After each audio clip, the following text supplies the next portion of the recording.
Hello everyone. Welcome to RM English. Our today's mini lesson is homophones.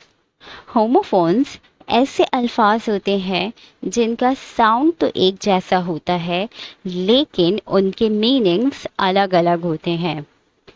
And today's homophones, it's and its. One is ITS and one is IT apostrophe S. So, what's the difference between IT apostrophe S, its, and ITS, its? You know that there are two types of pronoun. The one is subjective pronoun and the second one is possessive pronoun. यहाँ हमने कुछ subjective और कुछ possessive pronoun को discuss किया है. For example, first one we have I, जिसका मतलब होता है मैं, और इसका possessive होता है my, जिसका मतलब होता है मेरा. Second is you, तुम, इसका possessive pronoun होगा your, तुम्हारा. And it, it, जिसका मतलब होता है ये, जो कि हम कैट, चेयर, डॉग के लिए भी इस्तेमाल करते हैं. इट, इसका possessive होता है इट्स. और ही यानी लड़के के लिए वो, इसका possessive होगा हिज.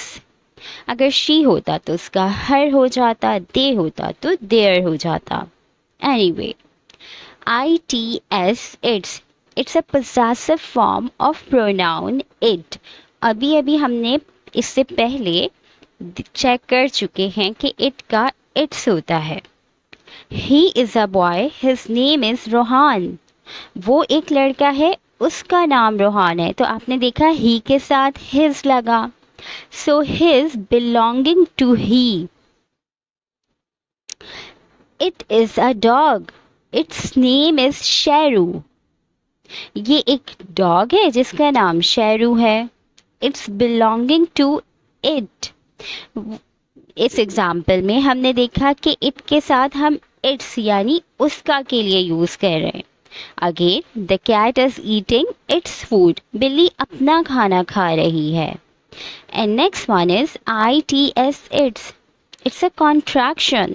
अ शॉर्टर और the contracted form of it is भी हो सकता है और इट हैज भी हो सकता है. So first example is it's a beautiful day, जिसका मतलब है कॉन्ट्रैक्टेड फॉर्म है it is a beautiful day. आप ऐसे लिखें या फिर इट इज करके लिखें, बोथ आर करेक्ट.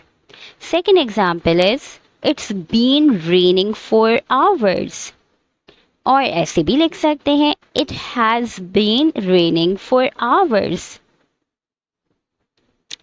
घंटों से बारिश हो रही है. More examples, it's my birthday today. It's been a long day. If you like this video so far, please hit the like button and subscribe my channel for more videos. Thank you for watching. Bye bye.